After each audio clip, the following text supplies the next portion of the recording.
녹음 시작하겠습니다. 노조 후원 부탁드립니다. 후원 부탁드립니다. 해본 말입니다. 한 번 더 사죄의 말씀 드립니다. 저 좋은 사람이에요. 왜 이렇게 울 것 같냐? 그러니까.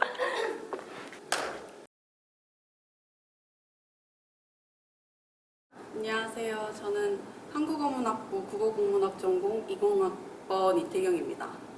자신이 맡은 역할은 무엇이고 그 역할에 대한 간략한 소개 부탁드립니다. 제가 맡은 거는 연출이고요. 연극 프리프로덕션의 전반적인 진행을 총괄하고 있고, 그리고 무대 섬이라는 특성 때문에 학과 사람들이 모여서 공적인 일을 하는 거잖아요.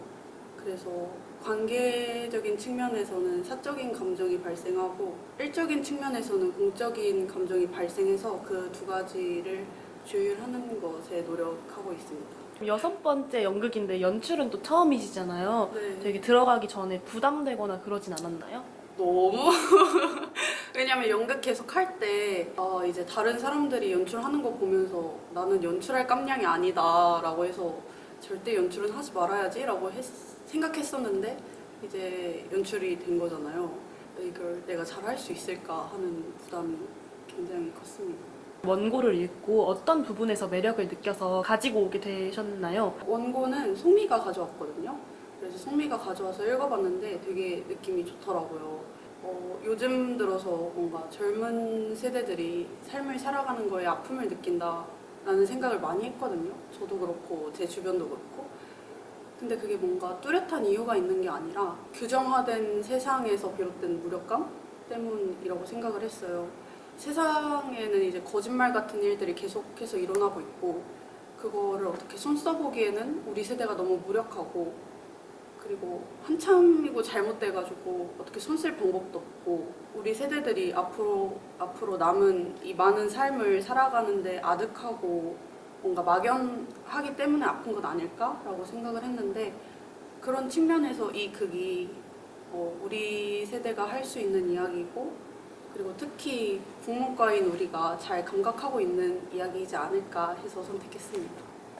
우리 연극팀이 어떤 점과 어울릴 것 같은지. 처음에는 잘 긴가민가 했는데 우리 도입 활동에 불안 토크를 했었잖아요. 다 다른 사람인데 거의 비슷한 불안들을 똑같이 느끼고 있구나 하고 생각을 했었는데, 그런 점에서 뭔가 다 같이 공유하고 있는 감각이 있지 않을까 해서 이 극을 모두가 잘 이해할 수 있지 않을까 해서 잘 어울릴 것 같습니다.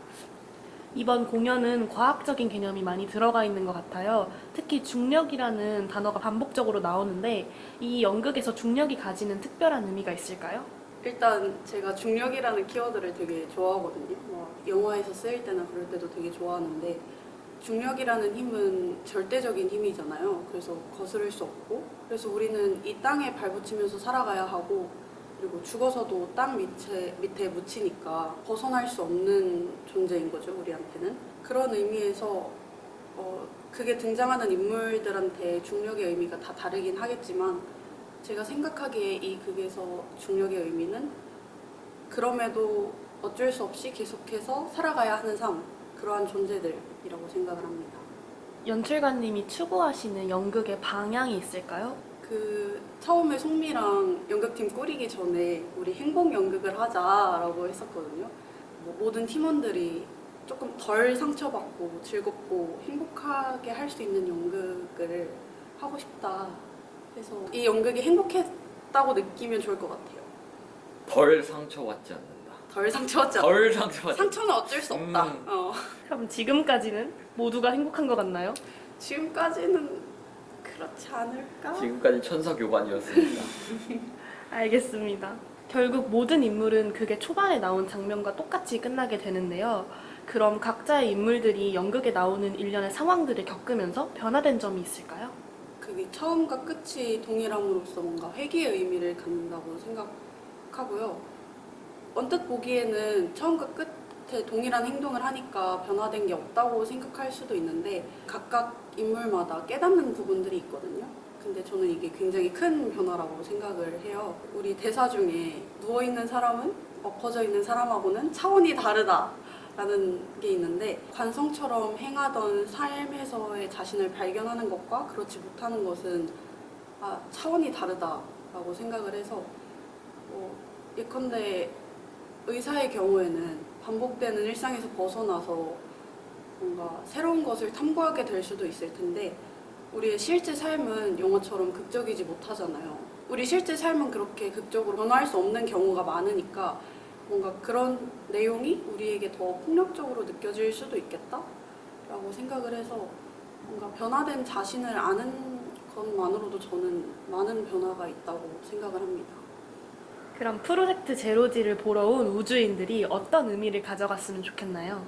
그냥 더도 말고 덜도 말고 살아가 봅시다. 정도. 안녕하세요. 한국어문학부 국어국문학 전공 21학번 임소입니다. 자신이 맡은 역할은 무엇이고 그 역할에 대한 간략한 소개 부탁드립니다. 이번 겨울 연극에서 각색을 맡게 되었습니다. 그래서 그 대본을 찾고 그리고 작가님과 연락을 하면서 그 각색 방향성에 대해서도 얘기를 하고 피드백을 받으면서 전반적으로 지금 우리 공연에 올라가는 대본을 완성했다고 보시면 될 것 같습니다. 원고와 지금의 대본에 많은 수정이 있었던 것 같아요. 원고에서 가장 살리고 싶었던, 즉 매력적이라고 생각했던 부분과 각색 후 프로젝트 제로지에서 가장 마음에 드는 부분이 궁금해요. 아무래도 거의 4번째 연극을 하고 있다 보니까 매번 어떤 대본으로 연극을 올려야 할지가 가장 고민이 되는 것 같아요. 그래서 항상 그 종로 교보문고에 가서 지만지 드라마를 막 뒤져보는데 작년에 없었던 좋은 희곡이 올해라고 있을까라는 생각이 좀 들었던 것 같아요. 그래서 좀 참신하고 재밌는 거 없나? 라고 생각을 하다가 원작 작가님의 블로그를 발견하고 읽게 됐어요. 근데 거기서 딱 직관적으로 너무 재밌다 라고 생각이 들었던 게 일단은 주제적으로 저희 연극이 되게 다양한 스토리를 포함을 하잖아요. 근데 그 여러 이야기가 담은 내용들이 우리의 동년배, 20대, 30대, 10대 사람들이 보면은 공감이 되게 많이 될 만한 그런 주제도 갖고 있고 아니면 그냥 살아가면서 인생을 산다는 것에 있어서 되게 여러 세대 사람들이 전반적으로 공감할 만한 이야기도 같이 담고 있더라고요.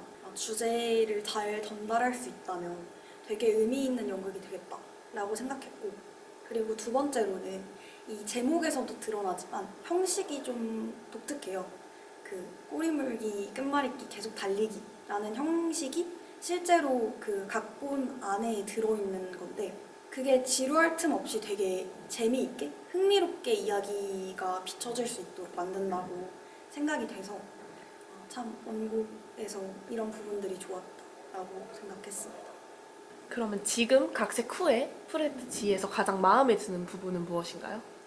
가장 마음에 드는 캐릭터랑도 뭔가 이어지는 것 같은데요.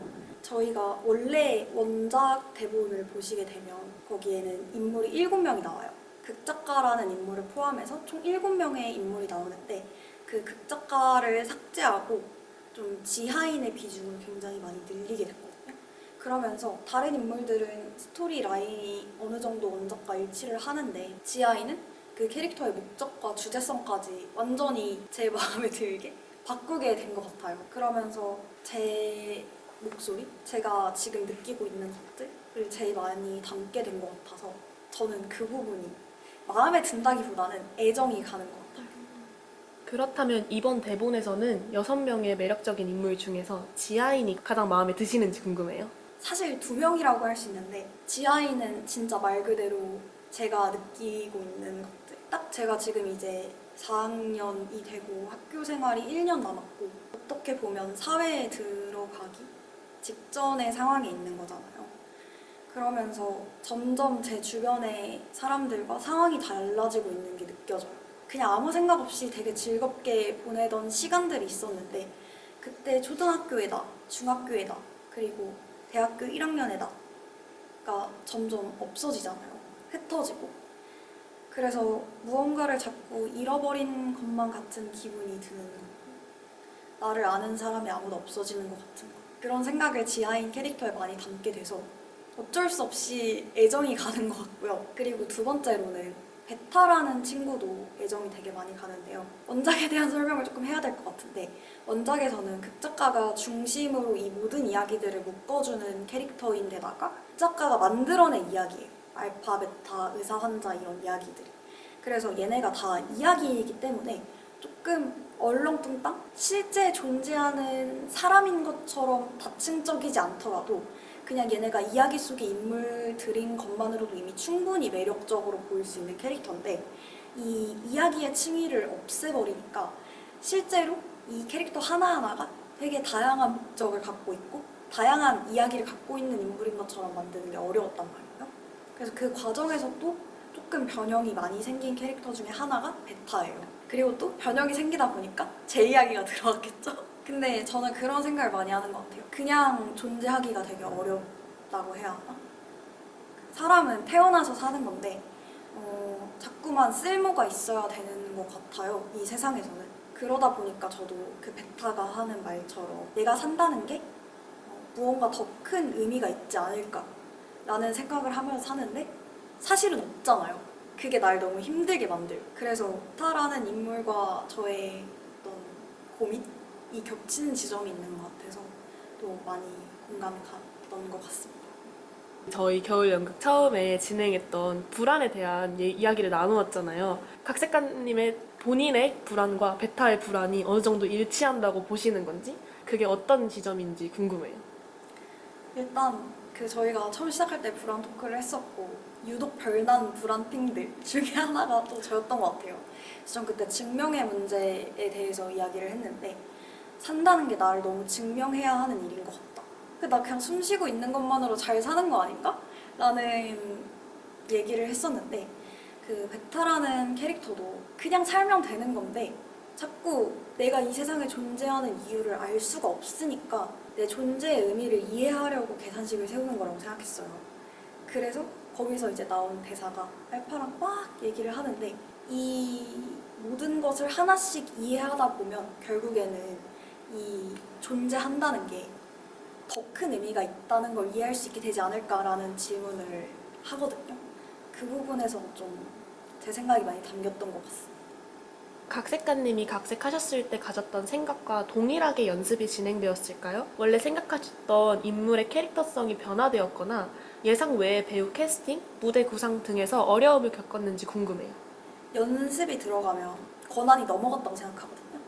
저는 대본을 누구보다 많이 본 사람이지만 결국에 그걸 누구보다 많이 발화하고 이해하고 있는 건 배우 본인이라고 생각하거든요.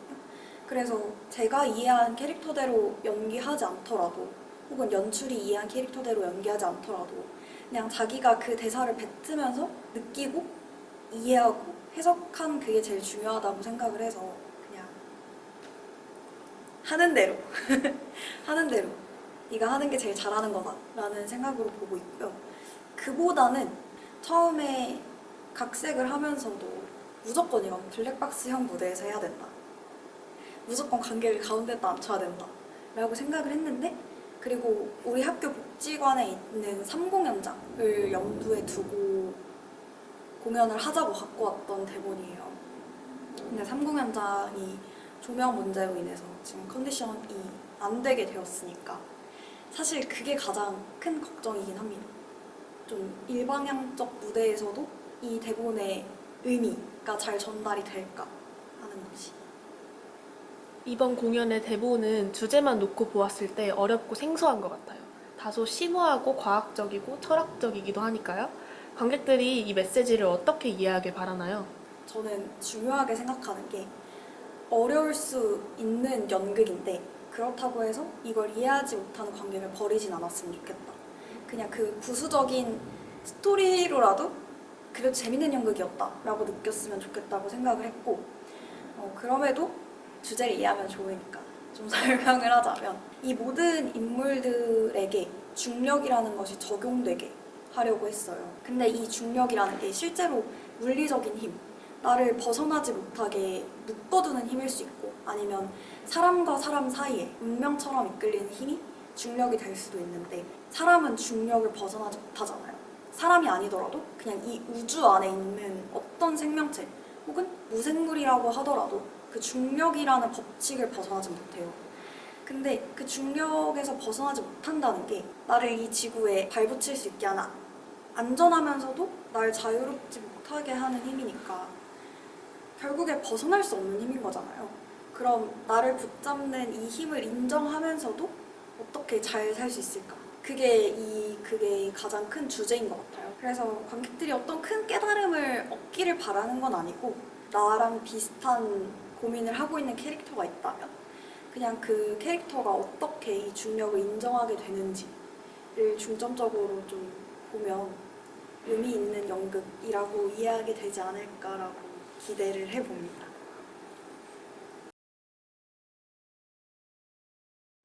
안녕하세요. 저는 국문학 전공 2학번 김사연입니다. 자신이 맡은 역할은 무엇이고 그 역할에 대한 간략한 소개 부탁드립니다. 저는 지하인을 맡고 있고요. The Underground Man입니다. 지하인은 계속해서 땅을 파는 사람이고 자기가 찾고 싶어 하는 사람들을 다시 만나기 위해서입니다. 그럼 지하인에게 중력이란 무슨 의미일까요? 간단하게 설명할 수 있을 것 같아요. 지하인에게 중력은 이꼴 외로움입니다. 다른 상대방들이 느끼는 그 외로움의 질량이 커질수록 지하인이 느끼는 중력의 질량도 커지고요. 그래서 그 중력이 가해질 때마다 외로운 사람들을 찾아서 떠나요. 근데 사실상 가장 큰 중력을 갖고 있는 사람은 지하인이 아닐까 생각합니다. 앞서 말하셨다시피 지하인은 끊임없이 사라진 사람들을 찾고 싶어하는 인물이잖아요. 배우님 본인도 지나가고 사라지는 것에 대한 미련이 넘치나요? 이 부분 때문에 지하인에게 당사자성을 크게 느끼는 것 같은데 저는 되게 미련이 많은 사람이어서 근데 어떤 물건에 대해서 추억이 깃들어 있다고 생각한다기보다는 그 과거 자체에 대해 미련을 많이 가지고 있어요. 근데 이게 과거가 어떤 가시적인 형태로 남아있는 게 아니다 보니까 그래서 더 공허하다고 생각이 든다고 해야 할까요? 왜냐면 너무 그리운데 내가 어떻게 돌아갈 수 있는 방법은 없기 때문에 네, 전 그런 사람입니다. 그럼 지하인은 왜 마라토너를 안기옥 할머니라고 착각하나요? 우선 그 건장한 임시연 오빠 마라토너를 안기옥 할머니라고 착각하는 이유는 같은 제자리를 맴돌고 있는 사람이라고 지아이는 안기옥 할머니를 생각하는데 마라토너가 그 속성을 공유하고 있기 때문도 있고요. 그리고 이제 각자의 궤도를 갖고 인물들이 서로서로를 바라보잖아요. 근데 어느 순간 그 겹치게 됐을 때 마라토너를 지아이는 만나게 되는데 자기가 본래 존재하던 궤도에서 마라토너를 바라보기 때문에 그냥 어떤 특정한 필터를 써서 안기옥 할머니라고 생각을 하게 되는 거죠. 그래서 지아인이 봤을 때는 마라토너가 그냥 꼬부랑 할머니로 보여요. 배우님은 흙 분장도 하시고 잡동사니가 많이 들어간 큰 가방을 메고 뛰시잖아요. 연기를 같이 하기에 벅차지 않았나요? 아직 가방을 들고 연기를 해보진 않았지만 런 돌릴 때나 그럴 때 이제 하게 되겠죠. 근데 걱정은 전 정말 체력이 좋지 않습니다. 사실 그 장면 만들기 할 때 시연 오빠랑 뛰어다니는 것만으로도 힘들어가지고 그래서 주기적인 운동이 좀 필요하지 않을까 공연 전까지. 그럼 지하인과 김서연의 가장 닮은 점이나 다른 점이 궁금해요. 가장 닮은 점은 외로움을 크게 느낀다는 것, 그리고 계속해서 지나간 과거를 돌아보고 그곳으로 향하고 싶은 것. 그러니까 시간선상이 만약에 일직선으로 되어 있다면 앞을 보고 나아간다기보다는 뒤를 돌아보고 계속해서 근데 그 시간에 이끌려서 밀려가는 느낌? 삶이 그렇다는 생각이 들어요, 되게. 저는 계속 뒤를 바라보고 있는데 이 알 수 없게 끌어당기는 이 시간이라는 것은 나를 계속해서 앞으로 나아가게 만들고 어쩌다 보니 23살이 되어 있는 거예요. 그리고 가장 다른 점을 고민해봤는데 제가 해석한 지아이는 그럼에도 우리 한 번 더 살아내야 하지 않겠냐. 또 외로운 사람들을 찾아서 떠나야겠다. 그 그 사람들을 다시 만나지 못하더라도 그럼에도를 이야기하는 인물인 것 같은데 저는 아직 그 그럼에도의 이유를 찾지는 못했어요. 왜 살아내야 하는가에 대한 질문에는 저는 여전히 답을 하지 못한 느낌? 그게 가장 다른 점인 것 같아요.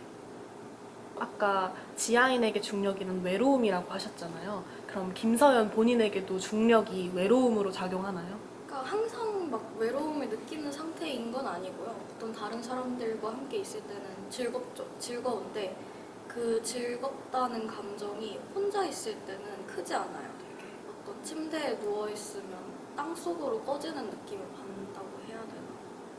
네, 그렇습니다. 근데 연기를 하다 보면 자신이 취약한 부분을 지하인으로서 끌어내잖아요. 그거에 대한 어려움은 없으셨는지 궁금해요. 연기를 할 때 들었던 생각은 저는 감정이 너무 앞서는 사람인 것 같더라고요.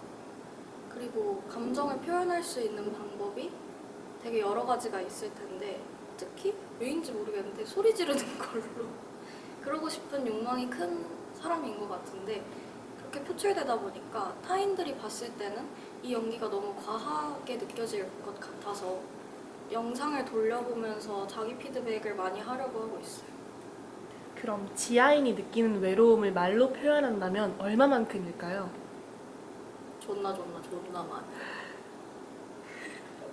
어떤 한 사람에게 차지하는 감정이라는 게 있잖아요. 근데 그 메인 감정이 그 사람은 외로움이 아닐까? 공허함, 무력함, 그럼에도 나아가야 한다. 이게 아닐까 생각이 듭니다. 그럼 이번 겨울 연극이 끝나도 그렇게 아쉬워할 것 같나요? 당연하죠. 정말 계속 돌아볼 것 같아요. 연극은 특히 그런 의미여서. 인터뷰 마치겠습니다. 감사합니다. 수고하셨어요. 네, 저는 국민대학교 한국어문학부 국어국문학 전공 20학번 임시현입니다. 자신이 맡은 역할은 무엇이고 그 역할에 대한 간략한 소개 부탁드립니다. 제가 맡은 역할은 마라토너이고 극 중에서는 이제 1시간 반 정도 내내 달리기만 하는 인물인데 살아가는 것에 대한 부담감을 느끼고 뭔가 계속 똑같은 행동만 반복하는 그런 인물이라고 생각하고 있습니다. 극 중에서 마라토너가 이제 아버지가 돌아가신 인물로 나오는데 그 아버지가 돌아가신 이유가 코코넛 열매가 떨어져서이거든요. 코코넛 열매는 또 중력의 영향을 받아서 떨어지기 때문에 그래서 마라토너는 아버지가 죽은 것을 약간 결핍으로 가지고 있고 또 그 아버지가 죽게 한 것의 원인이 되는 중력을 이겨내고자 노력하는 인물입니다. 그럼 마라토너에게 중력이란 무슨 의미일까요? 아버지를 죽게 한 직접적인 원인 중에 하나로 생각해서 그 중력을 이겨내고자 하는 그런 의미도 있고 인생을 살아가면서 그것에 대한 되게 지쳐 있다고 생각을 했어요. 반복되는 일상과 인생의 그런 시간 압박 속에서 따라가지 못하고 막 이런 인물이라고 생각했는데 인생을 살아가면서 느끼는 그런 삶에 대한 부담감, 뭐 자기 스스로 자기 몸을 챙겨야 하고 또 번듯한 직장을 가져야 되고 그런 좋은 인생을 살아가야 되는 그런 부담감이 마라토너에게 중력이라는 단어로 치환돼서 나타나고 있다고 생각했습니다. 마라토너의 대사는 한눈에 의미를 파악하기 어려워 보이는데요. 어떤 부분에서 가장 어려움을 느꼈고 그 어려움을 어떻게 해소하셨나요? 중증 외상 환자의 소생 가능성은 어디까지나 시간에 달려 있다로 시작하는 그 좀 굉장히 긴 독백이 하나 있어요. 근데 이제 그 대사들이 앞까지 나왔던 모든 그 마라토너의 대사들을 다 함축적으로 담으면서 재배치해놓고 그리고 또 어려운 말도 막 써놓고 막 아인슈타인 얘기도 나오고 갑자기 중력 가속도 얘기, 뭐 슈퍼맨 얘기, 뭐 파푸아 뉴기니 이런 얘기까지 나와가지고 되게 의미를 파악하기 어려웠고 같이 연극하는 이걸 각색해준 송미한테 물어봤을 때 뭔가 의미가 있어 보이는 말들이 되게 연속적으로 막 나왔을 때 그걸 관객들은 어떻게 받아들일까 말해줘가지고 그래서 저도 그냥 있는 그대로 그냥 느낌으로 받아들이려고 생각을 했고 또 이제 이 대사를 처음 마주한 관객들도 과연 어떻게 받아들일지 너네도 좀 당해봐라 라는 생각으로 군대에 있을 때가 차라리 편했습니다. 는 어떻게 해석하셨는지. 약간 뭐랄까 군대를 갔다 온 남자랑 한 번씩 공감할 수 있는 게 군대를 전역하고 다시 사회로 나와서 뭔가 자기 주도적으로 무슨 일을 해 나가야 된다는 그런 부담감이 상당히 크다고 생각하는데 군대에 있을 때는 확실한 목표, 전역이라는 목표가 있기 때문에 약간 스트레스 안 받고 그런 부담감 없이 살아갈 수 있기 때문에 이제 군대를 전역한 사람들이 모두 군대에 있을 때를 좀 그리워하게 되거든요. 그래서 마라토너도 아마 그러한 느낌으로 군대를 그리워하고 차라리 그때가 편했다라고 생각하는 것 같습니다. 마라토너에게 달리기란 무슨 의미일까요? 왜 지치고 힘들지만 계속해서 달리는 것이죠?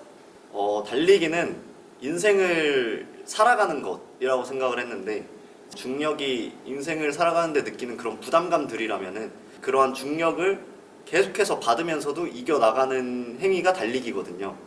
그래서 그러한 인생을 살아가는 데 대한 부담감을 받으면서도 계속해서 앞으로 나아가는 것, 그것이 달리기고 그것이 인생이다 라고 생각을 했습니다. 마라토너와 임시연의 가장 닮은 점이나 가장 다른 점이 궁금해요. 저는 닮은 점이 되게 많다고 생각하는데 일단 제가 달리기를 좋아하고요. 또 차라리 군대에 있을 때가 편했습니다 라고 생각하는 거라든가 그리고 저도 마찬가지로 좀 수동적인 인물이라고 생각을 해서 사회에 나가는 것에 대한 부담감, 압박감들을 갖고 있거든요. 그래서 그러한 점들이 제일 비슷하다고 생각합니다. 마라토너의 의상이 민소매에다가 반바지잖아요. 뭔가 의상에 대한 부담은 없으신가요? 민소매는 제가 강력하게 주장을 해서 한 건데요. 애매하게 반팔이라던가 그런 걸 입었을 때는 오히려 더 재미없고 또 평범하고 또 생각보다 건장해 보일 것 같다라는 생각에 차라리 그냥 팔까지 까자라고 생각했고 그리고 반바지도 저는 더 짧았으면 좋겠다고 생각을 하는데 그래도 뭐 좀 더 몸을 많이 드러낼수록 오히려 더 웃기지 않을까라는 생각에 딱히 큰 부담감은 없습니다. 만약에라도 멋있어 보일 것 같으면은 겨드랑이 제모를 안 하겠습니다. 미리 사과 한 번만. 아 죄송합니다. 그 앞으로 제 털을 보실 관객분들께 사죄의 말씀 올립니다. 배우님은 약간 웃기는 연기를 하고 싶으신 건가요? 일단 제가 남들을 웃기는 걸 좋아하고 또 무슨 연기를 하고 싶냐고 물었을 때 저는 항상 희극 연기가 제 머릿속에 먼저 떠올랐기 때문에 저는 오히려 더 웃기고 싶어서 막 그걸 망치면서까지 웃기면 안 되지라는 생각에 자제하고 있습니다. 그럼 만약에 연출에 재지가 없다면 어느 정도까지 웃길 수 있나요? 뭐 좀 더 벗지 않을까요? 뭐 갑자기 바지가 좀 흘러내린다던가 뭐 그냥 한번 해본 말입니다. 한 번 더 사죄의 말씀 드립니다. 감사합니다. 인터뷰 응해주셔서 감사합니다. 안녕하세요. 한국어문학부 국어국문학은 전공 23학번 이은서입니다. 자신이 맡은 역할은 무엇이고 그 역할에 대한 간략한 소개 부탁드립니다. 저는 배우고 알파 역할을 맡았습니다. 알파는 우주선에서 혼자 지내면서 베타를 기다리는 인물인데요. 지구가 평평하다고 믿는 특별한 친구입니다. 그럼 그 알파에게 중력이란 무슨 의미일까요? 저는 알파에게 중력이 운명이라고 생각을 하는데요. 여러 가지가 겹치는 것 같아요. 중력도 운명도 안 보이지만 우리가 귀속되어 있는 하나의 힘이고 또 알파는 그것들에서 벗어나고 싶어 하는 것 같은 움직임을 보이는데 사실은 또 그걸 원하고 있기도 하거든요. 내가 붙어 있을 수 있는 사람, 내가 기다리고 싶은 운명을 담담히 수용하기도 하는 그런 힘입니다.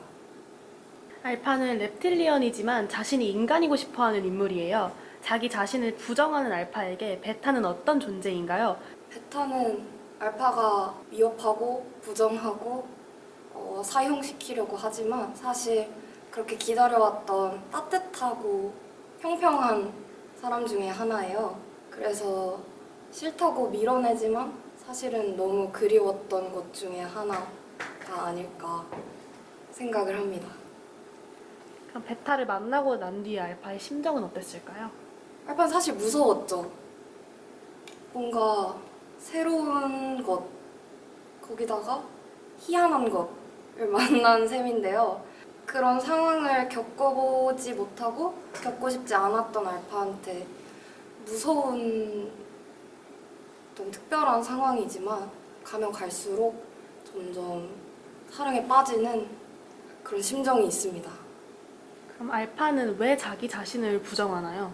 알파는 자기 자신을 싫어하는데요. 피가 차갑기 때문이에요.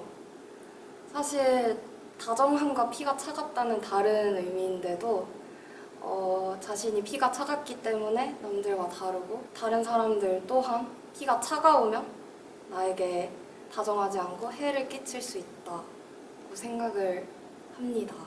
남들과 다르기 때문에 내가 그렇게 고통받았던 것은 아닐까 하고 생각하는 점이 있는 것 같아요. 그래서 계속 몸을 감싸거나 장갑을 끼고 혼자 지내면서 남들이 피가 차가울 것이다. 내가 아니라 라고 생각하는 점이 있습니다.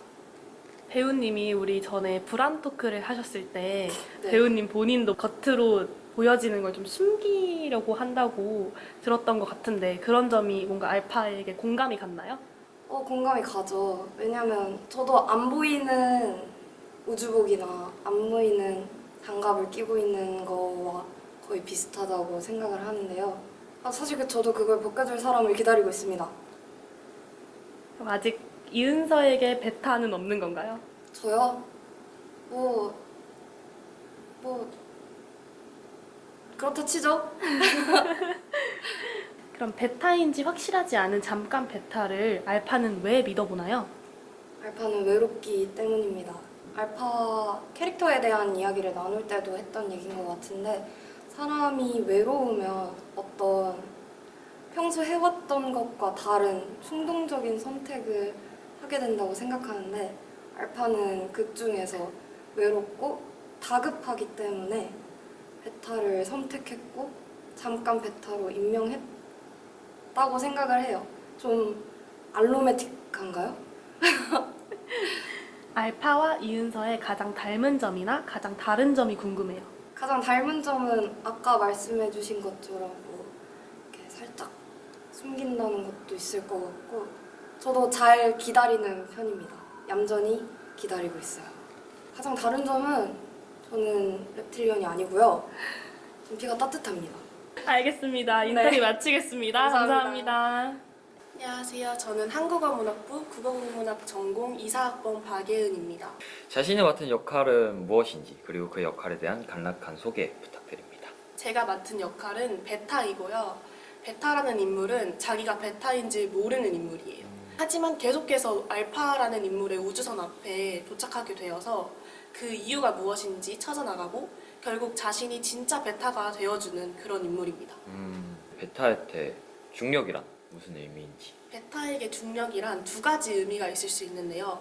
첫 번째는 베타라는 인물은 되게 수학적이고 과학적인 그런 인물이라서 그냥 상수일 뿐이에요. 자신의 계산식에서 필요한 상수일 뿐이다.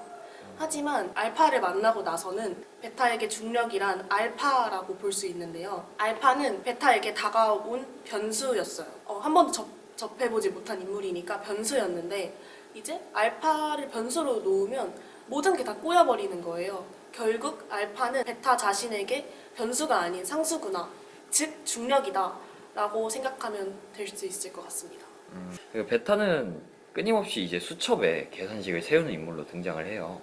혹시 왜 계산식을 세우는 건지? 베타는 일단 강박을 가진 인물인데요. 뭔가 자신이 받아들였을 때 무조건 논리적으로 납득할 수 있어야지 넘어갈 수 있는 그런 친구예요. 그래서 계산식을 통해서 이 세상을 이해하려고 하는 것 같습니다. 베타의 계산식을 세우는 대사들이 굉장히 어렵잖아요. 맞아요. 혹시 다 이해가 되셨는지? 전혀 이해가 되지 않았고요. 저는 고등학교 1학년부터 빅뱅 우주론부터 과학을 놓았기 때문에 모든 것이 이해되지 않았는데요. 그래도 중학교 때 열심히 공부한 걸 토대로 국어적으로 이해를 했다가 전혀 이해가 되지 않는 부분이 있더라고요. 예를 들면 벡터 값이라든가 원운동이라든가 그런 게 정말 한 번도 접해보지 못해서 제 친구 찬스를 썼습니다. 일단 벡터 값이라는 걸 몰랐는데 벡터 값은 그 위치를 가진 방향이라고 해야 되나? 그런 느낌이고 원운동이라는 개념을 알게 됐고요. 정말 기초적이지만 제가 부족한 부분들 있잖아요. 그런 부분을 다 물어봤던 것 같아요. 베타는 알파가 reptilian인 사실을 알게 된 후에 그럼에도 불구하고 다시 알파를 찾아가요. 혹시 베타는 어떤 생각을 가지고 알파를 품어주었는지, 왜 알파가 따뜻한 마음을 가졌다고 말하는지가 궁금합니다. 베타는 계속해서 모르는 길로만 걷는 버릇이 있는데 자꾸 처음 가는 길로만 가도 도착지가 알파의 우주선인 거예요. 뭐지? 뭐지? 하고 1학년을 돌았지만 결국 우주선 앞에 향하는 걸 보고 대사에도 나오는데 뭔가 알 수 없는 힘의 작용에 의해서가 아닐까. 즉 그게 운명이라고 생각해서 일단 첫 번째로 그냥 얘는 내 운명이다 라는 생각을 이미 가지고 있어요. 그런데 알파가 reptilian임을 알게 되었잖아요. 얘는 인간이 아니라서 무섭고 두렵고 그렇지만 그래도 내가 알파로 향한 이유가 있지 않을까? 내가 알파와 운명이지 않을까? 라는 생각에 조금 더 마음을 열었던 것 같고요. 알파에게 내가 힘이 되어주고 싶다, 도움이 되고 싶다 라는 생각으로 알파를 품어주었던 것 같아요. 그리고 비록 알파가 베타를 좀 차갑게 대하고 밀어냈지만 그 속에 알파의 따뜻한 마음을 베타가 알지 않았나 싶습니다. 어떤 부분에서 조금 따뜻한 마음을 느꼈다고 볼 수 있을까요? 가장 큰 부분은 알파의 헬멧을 베타에게 준 것 같은데요. 그 부분과 지구 평평 형제단에 입단하지 않을래? 라는 대사가 가장 알파의 마음이 따뜻하구나 라고 느낄 수 있었던 것 같아요. 왜냐하면 알파의 우주선에 자기 헬멧만 있는데 그걸 처음 온 베타에게 주었어요. 이거 솔직히 쉽지 않은 쉽지 않죠. 일이잖아요. 그 부분에서 베타는 좀 이 사람이 마냥 가시돋은 사람이 아니구나 라고 느꼈을 것 같고요. 베타가 알파에게 좀 이렇게 다가가려고 하니까 점점 마음을 열고 지구 평평 형제단에 입단하라고 하는 거에서 베타는 알파를 따뜻하다고 느꼈을 것 같습니다. 베타와 박예은의 가장 닮은 점이나 가장 다른 점이 궁금합니다. 베타랑 저는 되게 다르다고 생각하는데요. 가장 다른 점은 베타는 아까 말했다시피 논리적으로 이해를 해야 넘어갈 수 있는 사람인데 저는 그냥이라는 말을 되게 좋아하거든요. 그냥 그런 거야. 그냥 일어난 거야. 이런 말을 되게 좋아해서 그 점이 제일 다른 것 같아요. 베타가 이제 알파를 찾아간 이유가 운명이라고 생각해서라고 했잖아요. 혹시 운명을 믿으시나요? 전 운명을 믿습니다. 특히 사람을 만나는 그런 관계에 대한 운명을 믿는 것 같아요. 왜냐면 예를 들자면 요 지금 국민대학교 한국어문학부에 들어오는 사람이 많지 않고 그 정말 많은 사람들 중에서 일부가 들어온 거고 또 거기서 더 친해지는 사람들도 정말 무한 가지의 가능성이 있잖아요. 저는 이런 게 다 운명이라고 생각하거든요. 저희는 운명으로 이어져 있는 사람들이네요. 그럼요. 좋습니다. 네, 인터뷰에 응해해 주셔서 감사합니다. 국민대학교 한국어문학부 국어국문학과 24학번 구현서입니다. 자신이 맡은 역할은 무엇이고 그 역할에 대한 간략한 소개 부탁드립니다. 저는 이번에 역할 중에 의사 역할을 맡았고요. 이 의사라는 역할이 환자를 치료를 하는 건데 그 과정에서 이제 자신의 삶의 의미를 찾아가는 과정을 그렸습니다. 지난 여름 연극 때는 분량이 되게 적은 역할을 맡으셨잖아요. 근데 이번에는 그에 비해서 분량이 좀 늘어났어요. 부담이 되거나 아니면 좀 설렜거나 그런 부분이 있을까요? 오히려 저는 설레는 감정이 컸던 것 같아요. 왜냐하면 대사를 외운다는 것에 조금 부담이 있다면 있을 수 있지만 어쨌든 관계 같아 저희 모습을 더 많이 보여줄 수 있는 거니까 저는 더 긍정적으로 바라보고 있습니다. 재밌을 것 같아요. 그럼 약간 웃기는 연기 이런 거에 부담 없으신가요? 사실 제가 웃기는 거에 대한 욕심이 좀 많아요. 아직은 조금 모자라지만 관객에 서는 그 날에는 정말 재밌게 연극을 할 수 있지 않을까 싶습니다. 그럼 의사에게 중력이란 무슨 의미일까요? 의사에게 중력이란 저는 두 가지 의미가 있는 것 같아요. 일단 첫 번째로 환자를 치료하는데 장애물이 되는 것 같습니다. 왜냐하면 환자의 고취를 서게 하는 게 의사의 목표라고 할 수 있는데 그것에 있어서 중력이 방해물이 된다고 생각하기 때문에 일단 첫 번째 의미는 그런 의미인 것 같고요. 두 번째 의미로는 의사의 삶에 관련된 것 같아요. 의사의 삶이 50 몇 년간 한 번도 보지 못한 게 삶의 의미란 거예요. 부모님이 너는 의대를 가야 된다 해서 의대를 갔고 너는 의사가 돼야 된다 라고 해서 의사를 했고 자신의 의지대로 무언가를 한 적이 별로 없는 사람이에요. 근데 이게 왜 그러냐면 중력에 귀속되어 있기 때문에 굉장히 오랜 기간 동안 삶에 귀속되어 있다는 걸 중력으로 표현한 것 같습니다. 무료한 이비인후과 의사는 왜 발기부전으로 고통받는 환자를 보고 심장이 뛰나요? 왜 환자를 붙잡으면서까지 그를 치료해주고 싶었는지 궁금해요. 환자의 나이가 이제 50대 중후반인데요. 50대 중후반의 나이임에도 불구하고 심장이 뛰는 걸 처음으로 느껴요. 여기서 이제 심장이 뛴다는 건 뭐로 의미하냐면 자신의 삶의 의미를 처음으로 이제 찾게 된 건데 심장이 뛰게 된 계기가 환자이다 보니까 자신이 살면서 처음으로 느낀 그 감정을 계속해서 이제 느끼고 싶다 이런 의미에서 환자를 붙잡았습니다. 중년 의사라는 나이 많은 인물을 연기한다는 것이 어려울 것 같아요. 보여지는 것, 분장이나 의상을 제외하고 나이 들어 보이기 위한 배우님의 노력이 따로 있었나요? 저는 사실 나이가 21살이니까 좀 어린 편인데 나이 많은 역할을 하려다 보니까 좀 힘든 게 많았어요. 말투라든지 그런 거에 좀 참고를 하고 싶어서 이제 의학 드라마의 낭만 닥터 김사부라던가 실존 인물인 이제 이국종 교수님을 좀 많이 레퍼런스로 삼았던 것 같고요. 또 이제 제가 원래 금발이었어요. 금발이었는데 이 참 많은 억압이 있었더라고요. 참 검은색을 했으면 좋겠다. 검은색을 해야 한다. 의사는 금발이 어울리지 않는다. 이런 억압이 있었어서 네, 장난이고요. 그냥 저도 이제 변화를 한번 줘보면 좋지 않을까 싶어가지고 또 이제 금발로 염색을 해서 의사에 조금 더 맞는 모습이 되었습니다. 그럼 의사와 구연서의 가장 닮은 점이나 다른 점이 궁금해요.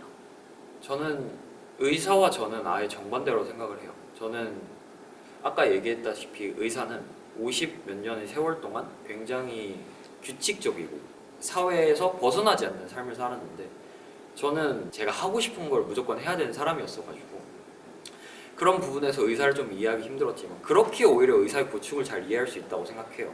왜냐하면 의사의 결핍을 제가 충족해줄 수 있는 삶을 살고 있는 거라고 생각해서 내가 이런 억압받는 삶을 살았다면 어떨까라는 식으로 많이 생각을 했던 것 같습니다. 네, 감사합니다. 마지막으로 하고 싶은 말 있으신가요? 저희 연극 진짜 열심히 준비했는데 재밌게 봐주셨으면 좋겠습니다. 안녕하세요. 한국문학부 24학번 홍은기입니다. 자신이 맡은 역할은 무엇이고 그 역할에 대한 간략한 소개 부탁드립니다. 제가 맡은 역할은 환자고 너무 일에 치여서 살다 보니까 자신의 정체성을 잃어버린 사람이에요. 그래서 환자가 발기부전을 치료하려고 하는 것도 자신이 원래 좋아했던 거나 이런 걸 찾아낸다는 그런 메타포적 의미로 볼 수 있어요. 배우님은 발기부전이라는 병을 겪어본 적이 없지 않나요? 쉽지 않은 역할을 맡으신 것 같은데요. 가장 구현하기 어려웠던 장면이 있다면 무슨 장면인가요? 제가 안 겪어본 거나요? 첫 번째로 하기 어려웠던 거는 상대방이 대답을 하면 바로 리액션을 해야 되는 대사가 많아요. 그래서 그런 대사가 거의 저의 대사의 대부분이라서 저의 대사만 신경 쓸 게 아니라 상대방의 호흡을 좀 더 많이 신경 써야 된다는 게 어렵고 아무래도 이 발기부전이라는 게 제가 겪어보지 않은 감정이니까 그 감정을 잘 살린다는 게 생각보다 쉽지 않을 것 같습니다. 발기부전이라는 게 좀 부끄러울 수 있잖아요. 배우님은 그런 걸 연기한다는 게 부끄럽거나 부담되진 않으셨나요? 솔직히 부담되긴 했어요. 그러니까 어쨌든 다른 배역들보다 코믹적인 요소가 환자가 많이 있고 그렇다 보니까 좀 부끄러운 장면도 많아서 그거를 살려야 된다는 부담감이 있고 또 연기하다가도 개인적으로 좀 부끄러운데 생각이 들긴 하지만 그래도 연극을 위해서는 그 정도는 감수해야 된다고 생각하면서 넘어가려고 하고 있습니다. 그럼 발기부전 환자에게 중력이란 무슨 의미인가요? 도대체 중력과 발기부전은 어떤 관련이 있는 거죠? 삶의 무게인 것 같아요. 그러니까 발기부전을 극복하려면 그 삶의 무게를 이겨내고 살아야 되는데 환자는 이 삶의 무게를 뭔가 받아들인다기보다는 그냥 압도당하고 깔렸다는 그런 느낌으로 살았기 때문에 자신이 좋아하는 것도 모르고 20대의 좋은 청춘을 그냥 흘려보내고 산 것 같아요. 그럼 환자와 홍은기의 가장 닮은 점이나 가장 다른 점이 궁금해요. 일단 가장 다른 점은 저는 발기부전이 아니고요. 개인적으로 제가 아직은 환자보다는 나이도 젊고 이러니까 저는 환자의 인생과 달리 제가 좋아하는 거 이것저것 찾아볼 여지가 있는 것 같아요. 저도 실제로 그렇게 하려고 노력하고 있고 그리고 비슷한 점은 둘 다 좀 소심하고 약간 삶에 대해서 적극적이지 못한 게 비슷한 것 같아요. 저도 그냥 대학 가라 하면 대학 가고 그냥 그런 식으로 흘러가듯이 살았기 때문에 뭔가 삶의 물결을 제가 주체적으로 바꾸지 못하는 부분에서는 환자와 매우 유사하다고 생각이 듭니다. 그러면 환자 역할에 대해서 연기를 하면서 그냥 본인의 삶에 있어서 좀 생각을 다르게 갖게 되었다 하는 부분도 있을까요? 환자 역할이 자체가 반면교사가 되는 것 같아요. 저도 부모님한테도 너의 미래나 좋아하는 거를 생각을 해보라는 말을 많이 듣는데 이번에 환자 역할을 연기하면서 그런 면에 대해서 좀 더 공감을 할 수 있었어요. 환자의 인생 자체가 나쁘다기보다는 좀 더 노력을 하면은 좀 더 나은 인생을 살 수 있을 텐데 라는 생각이 들어서 환자의 역할을 보면서 저에게 좀 자극이 됐습니다. 그럼 관객들이 이제 배우님이 연기가 끝나고 반응이 어땠으면 좋겠나요? 웃기려고 의도된 부분이니까 많이 웃어주셨으면 좋겠고요. 또 환자의 삶을 보면서 자신의 삶에 대해서 한번 회상하거나 돌아보거나 동기부여를 받는 시간이 됐으면 좋겠습니다. 그럼 인터뷰 마치겠습니다. 감사합니다. 감사합니다. 수고했어요. 안녕하세요. 한국어문학부 국어국문학 전공 21학번 임소입니다. 자신이 맡은 역할은 무엇이고 그 역할에 대한 간략한 소개 부탁드립니다. 이번에 미술팀장 맡았고요. 미술팀장은 무대, 그리고 의상, 분장, 소품 이렇게 전반적으로 다루고 있습니다. 그리고 조명팀원으로 들어가 있습니다. 알파의 우주선, 의사의 책상 등 이번 공연에서는 수작업으로 만들어야 할 것들이 많았는데요. 재료를 구하거나 아이디어 구상 등에서 가장 큰 어려움이 있었다면 무엇이었나요? 좀 비현실적인 무대 세팅이나 의상 같은 것들이 많아요. 저 레퍼런스를 찾고 하는 지점은 재밌었는데 이걸 실제로 구하려다 보니까 내가 딱 원하는 디자인이 없거나 아니면 너무 비싸고 둘 중에 하나더라고요. 그래서 일단은 가지고 있는 예산 안에서 의상을 구하는 일에 집중을 하고 있고, 그리고 무대는 저에게 있어서 가장 어려운 점은 제가 무대 팀 자체를 이렇게 본격적으로 해보는 거는 처음이기도 하고 뭔가 목공 작업을 해본 적이 거의 없어요. 근데 만들어야 하는 것들이 있다 보니까 그 치수를 계산하고 정확하게 만들고 하는 일이 조금 저한테는 어렵게 느껴지는 것 같습니다. 당근 마스터가 된 걸로 알고 있는데 일단 저는 원래부터 당근 마스터였고요. 당근 꿀팁! 무조건 이제 연락을 드릴 때 5줄 이상으로 보냅니다. 저희는 학생 연극팀인데 돈이 없어서 이렇게 일단 보내요. 그러다 보면은 그냥 무료 나눔 해주겠다고 하시는 분들이 있어요. 그래서 일단 지하에 있는 안전모도 그런 식으로 구했고요. 의사 공간에 이용되는 테이블들도 내고를 해서 구했습니다. 알파의 메이크업이 눈에 띄는데요. 특히 어떤 메이크업에 포인트를 두었는지 알려주세요. 일단 알파는 사람이 아니잖아요. 사람이 아닌 특질이 조금 은은하게 드러났으면 좋겠다고 생각했어요. 그냥 조명에 비쳤을 때 은은하게 초록색 펄감이 보이면 예쁘겠다라고 생각을 해서 그런 메이크업 시안들을 많이 찾아왔습니다. 그리고 그 스타일링을 할 때 이것도 좀 자료 조사를 해보면서 가은이가 이제 헤어 시안을 가져왔었는데 3년 동안 머리를 감지 않은 친구예요, 이 친구는. 그리고 플러스 헬멧을 계속 써야 하다 보니까 그냥 이렇게 풀어 헤치거나 하나로 묶은 머리보다는 이렇게 머리를 따서 준비해보자, 이런 이야기들 나눠봤습니다. 그럼 혹시 알파의 머리에서는 진짜 냄새가 나나요? 그러니까 그게 연기 몰입에 필요하시다면 저희는 언제든 준비되어 있습니다. 알겠습니다. 지하인의 커다란 가방은 겉으로 보기만 해도 엄청나게 많은 잡동사니가 들어있어 보여요.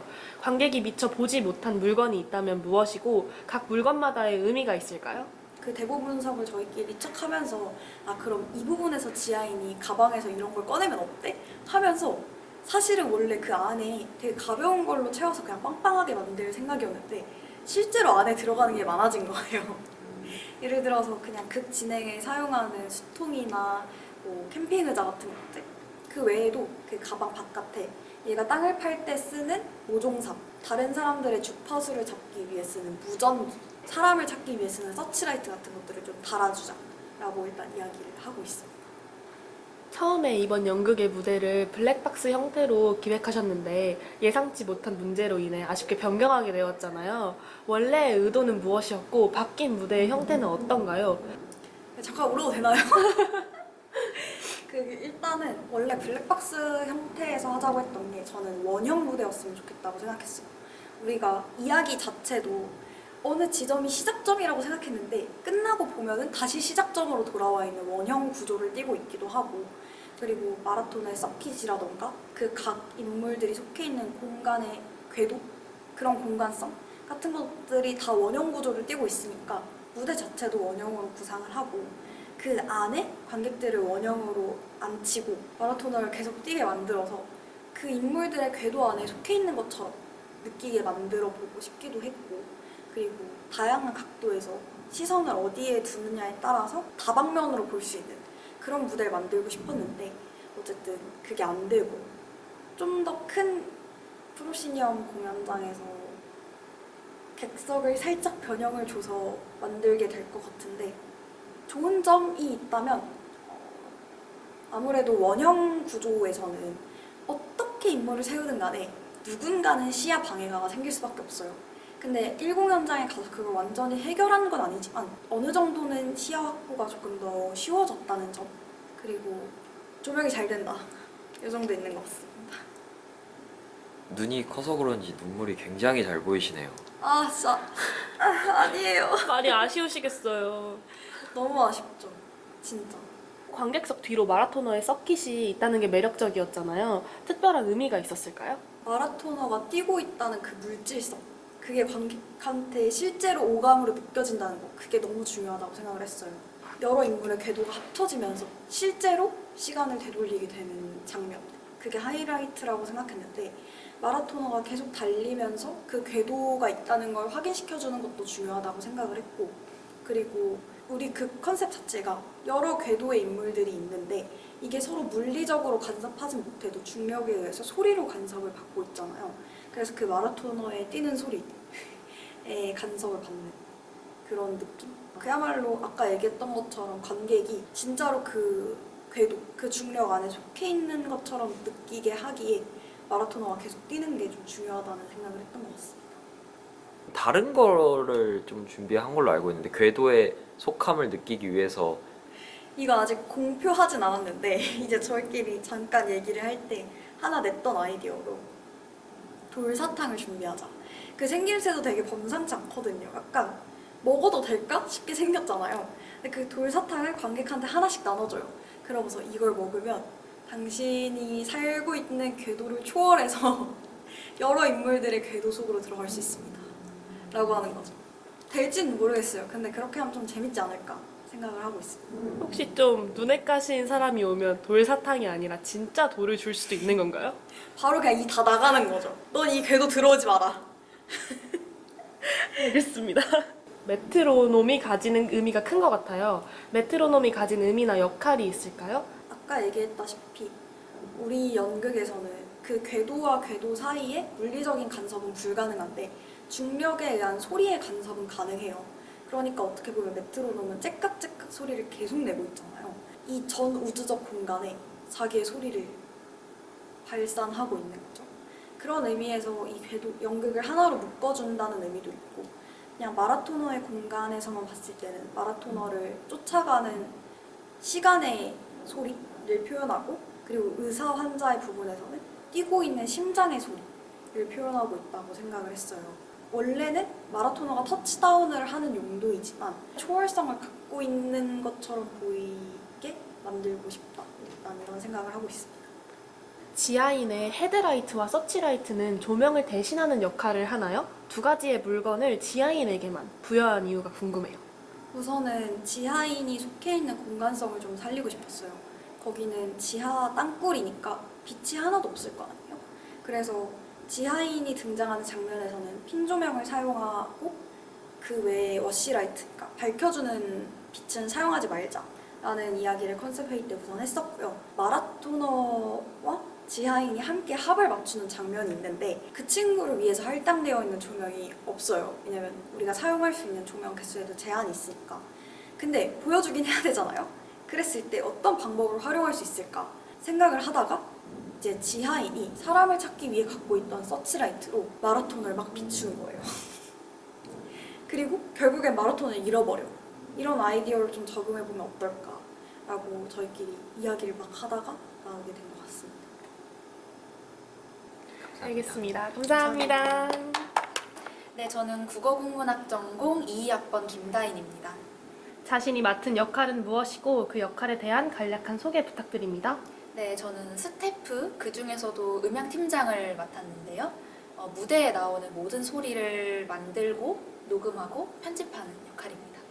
이번 공연에서는 수작업으로 만들어야 할 것들이 많았잖아요. 재료를 구하거나 아이디어 구상 등에서 가장 큰 어려움이 있었을까요? 가장 크게는 대도구들이 사실 제일 문제였어요. 그게 테이블이나 의자 같은 대도구들은 좀 비싸기도 하고 부피도 커서 그런 것들을 어떻게 구해야 하나 정해진 예산 안에서 그게 좀 걱정이었는데 스태프들이 당근을 열심히 뒤져가지고 당근으로 여러 가지 큰 소품들을 해결할 수 있었습니다. 당근 온도가 많이 올라갔나요? 당근 아직 저는 뜰채밖에 거래를 안 해서 아직 36.5도인데 아마 이번 연극이 끝나고 나면은 한 90도가 되어 있지 않을까.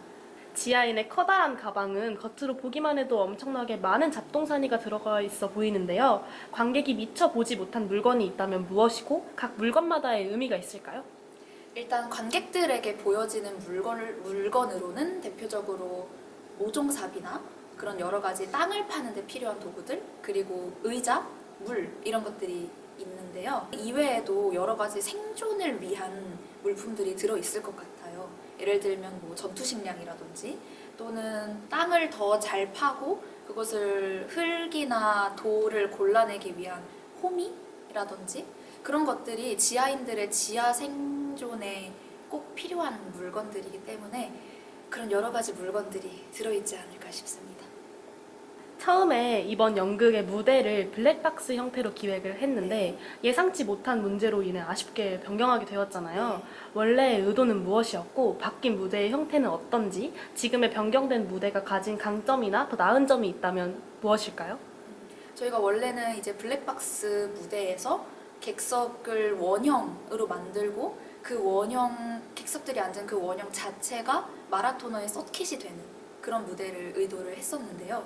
그리고 이제 그 원형 안에도 계속해서 지하인이 지나다니는 통로라던가 또는 알파의 우주선 그리고 의사의 진료실 같은 공간들을 그렇게 원형으로 배치함으로써 우리가 계속 돌고 있고 이 시간과 이 심장이 계속 뛰고 있고 이런 것들을 좀 의도를 하려고 원형 무대로 기획을 했었는데 저희가 그런 공연장의 여러 가지 사정으로 인해서 원형 무대는 아쉽게 하지 못하게 됐어요. 하지만 원래 이제 보통은 관객들을 한 면에만 배치를 하게 되는데 이번 저희 연극은 특별히 관객들을 3면에 배치하게 됐습니다. 그래서 기존 일반 프로시니엄 극장에서 하는 연극보다 좀 더 시야적으로 특별한 연극이 될 수 있을 것 같고 비록 그게 원운동은 아니지만 관객들이 3면으로 둘러싸여져 있을 때 느끼는 그런 원을 똑같이 느낄 수 있을 거라고 생각해요. 그래서 무대를 열심히 그렇게 만들었습니다. 관객석 뒤로 마라토너의 서킷이 있었잖아요. 그게 매력적인 포인트였는데 그게 특별한 의미가 있었을까요? 마라토너는 저희 연극 중에서 항상 뛰는 사람이에요. 마라톤을 한다기보단 뛰는 사람이라고 표현을 하는 게 더 적절한 표현일 것도 같고요. 그래서 관객들이 직접 뭔가 내 눈앞에 계속 보이지는 않지만 내 뒤로 마라토너가 지나다니면서 그 마라토너가 계속 뛰고 있고 그리고 그러면 그 관객들은 자연스럽게 그 마라토너의 모습을 보면서 저 사람이 왜 계속 뛰고 있을까? 저 사람이 원을 그리면서 뛴다는 건 어떤 의미인가? 이런 것들을 좀 자연스럽게 생각하게 할 수 있는 그런 장치였습니다. 메트로놈이 가지는 의미가 큰 것 같아요. 이번 연극의 의미를 함축적으로 가지는 소품으로 보아도 될까요? 네, 그렇습니다. 메트로놈이 이제 저희 연극에서 가장 중심이 되는 소품이라고 해도 과언이 아닌데요. 메트로놈은 계속 우리가 전원을 일부러 끄지 않는 한 계속 똑딱똑딱 거리면서 흘러가잖아요. 근데 그것이 저희 연극에서는 심장이 뛰는 것, 그리고 시간이 흘러가는 것이라는 의미를 담고 있습니다. 저희가 사실 일상을 살면서 시간이 흘러가고 우리의 심장이 계속 뛰고 있고 그렇다는 분명한 사실이지만 그 사실을 감각하기는 쉽지 않잖아요. 우리가 그것들을 쉽게 잊고 살고 있기도 하고요. 그래서 그런 우리가 평소에 잊고 살았던 당연한 사실을 관객들에게 시청각적으로 보여줌으로써 우리 연극을 통해서 관객들이 일상 속에서 시간이 흐른다는 것 그리고 나의 심장이 뛰고 있다는 것을 새롭게 감각할 수 있게 했으면 좋겠다. 그런 의미를 담은 소품입니다. 이번 연극의 키 컬러가 초록과 갈색, 따뜻한 느낌으로 확정났어요. 이 두 가지의 컬러를 선택함으로써 전달하고 싶은 의미가 있을까요? 초록과 갈색은 우리가 딱 직관적으로 땅 그리고 지구를 생각나게 하는 그런 색깔이라고 생각을 합니다. 그래서 그런 초록과 갈색이라는 따뜻한 흙과 나무가 생각나는 그런 색감을 통해서 관객들에게 우리가 발붙이고 살아가는 이 땅에 대한 감각을 일깨워주고 싶었습니다. 그래서 이 인물들이 사실 뭔가 우주로 나가고 싶어하고 그런 중력을 거스르고 싶어하고 그런 인물들이 저희 연극 속에 등장하지만 그들도 결국에는 땅에 발을 붙이고 살아가야 하는, 절대로 중력에서 벗어나서는 존재할 수 없는 존재라는 것을 알려주고 싶었습니다. 처음과 끝에 일상의 소음이 반복적으로 흘러나와요. 네. 일상의 소음 음향에서 찾을 수 있는 인물들에 관련된 힌트가 있을까요? 일상의 소음은 가장 크게는 지하인과 관련돼 있는 소음이지 않을까 싶어요. 저희가 말 그대로 이제 정말 일상 속에서 나오는 여러 가지 우리의 말소리라던가 아니면 우리가 대중교통을 이용할 때 나는 소리 또는 우리가 뭐 음식을 먹거나 외출을 준비할 때 나는 소리, 이런 다양한 소리들이 합쳐져 있는데 그 소리를 스피커를 통해서 듣게 되는 거는 또 다른 경험이거든요. 그래서 관객들도 지하인과 마찬가지로 그 소리들을 찾아서 계속 파고 들어가는 그런 경험을 할 수 있지 않을까 싶습니다. 의사와 환자의 5일 치료에서 나오는 음향은 신속하지만 어딘가 웃긴 상황에 많이 쓰이는 음향이잖아요. 치료하는 장면이 관객들에게 웃기게 다가오길 바래서 이 음향을 선택한 건가요? 일단 기능적으로는 그 음향과 환자 의사의 그런 행동들이 웃기게 보여야 하는 건 맞아요. 그렇게 웃기게 보임으로써 조금은 이제 루즈해질 수 있는 그게 좀 통통 튀는 활기를 주고 그런 것들이 이제 맞지만 진정한 의미로는 그것이 단순히 웃기기 위함이 아니라 의사와 환자의 그런 권태로운 삶에 작지만 큰 이벤트라는 생각이 들었습니다. 그래서 그렇게 진보를 들고 몸을 움직이면서 땀을 내면서 심장이 뛰는 거를 감각하면서 느끼는 그런 의사와 환자의 여러 감정들을 그런 BGM으로 표현하고자 했습니다. 본인이 생각했을 때 가장 관객들이 유심히 들어줬으면 하는 음향이 있을까요? 뭔가 특별히 신경 쓴 음향이 있는지 궁금해요. 모든 음향을 다 신경 썼지만 잘 집중해서 들어줬으면 하는 음악은 인물들이 변할 때 나오는 음향입니다. 쉽게 말하면 인물들이 각성을 했을 때 나오는 음향인데요. 뭐 마라토너라든지 아니면은 알파와 베타라든지 그런 인물들이 여러 가지 일련의 사건들을 통해서 자신의 진정한 의미를 깨닫고 각성을 하게 되는데 그때 나오는 음향에 주목을 해주시면 더 극을 잘 즐기실 수 있지 않을까 싶습니다. 알겠습니다. 인터뷰 마치겠습니다. 네, 감사합니다. 감사합니다. 한국어문학부 국어국문과 이상학번 홍준서입니다. 자신이 맡은 역할은 무엇이고 그 역할에 대한 간략한 소개 부탁드립니다. 저는 일단 스텝을 맡고 있고요. 간단하게는 뭐 소품 구하고 디자인하고 음향 구하고 디자인하고 뭐 이런 일을 하고 있습니다. 알파의 우주선, 의사의 책상 등 이번 공연에는 수작업으로 만들어야 할 것들이 많았는데요. 재료를 구하거나 아이디어 구상 등에서 가장 큰 어려움이 있었다면 무엇인가요? 저희가 초반에 블랙박스형 공연장을 기획하기도 했었고 공연장이 바뀐 이후에도 관객석을 조금 특이하게 배치해서 360도로 볼 수 있게 그렇게 하려는 계획이다 보니까 한쪽 공간이 다른 쪽 공간에 시야를 침범하면 안 된다라는 생각에 그 시야 방해에 대해서 되게 많은 고민을 했던 것 같습니다. 한정된 자원 안에서 알파의 우주선을 디자인하고 한정된 공간 안에서 그거를 만들어야 되는 게 조금 어려웠고요. 의사도 원래는 테이블이 있고 대본에는 테이블이 있고 베드가 있는데 그 두 개를 전부 다 따로 만들 수는 없다 보니까 공간을 너무 많이 차지해서 그런 부분에서 만들 때 조금 어려웠었던 것 같습니다. 지하인의 커다란 가방은 겉으로 보기만 해도 엄청나게 많은 잡동사니가 들어가 보여요. 관객이 미처 보지 못한 물건이 있다면 무엇이고 각 물건마다의 의미가 있을까요? 대부분의 소품들에는 의미를 직관적으로 그래도 관객들이 이해할 수 있을 거라고 생각하는데 제가 그냥 인상 깊게 생각했던 중요하게 생각했던 소품 중에 하나는 무전기인데요. 지하인은 땅으로 계속 가는 소통을 원해서 땅으로 계속 가는 인물이잖아요. 근데 지하에서 소통을 할 수 있는 무선 통신 장치를 생각하면 사실 무전기밖에 없잖아요. 그런 거를 생각해 보면 무전기가 되게 그래도 지하인한테 중요한 의미를 갖지 않을까라는 생각이 생각을 하면서 그런 생각을 했어요. 처음에 이번 연극의 무대 형태를 블랙박스로 생각했었잖아요. 근데 예상치 못한 문제로 인해 아쉽게 변경하게 되었어요. 원래의 의도는 무엇이었고 바뀐 무대의 형태는 어떤가요? 이번 연극은 사는 방법, 사는 법에 대한 연극이라고 생각했어요. 보고 나서.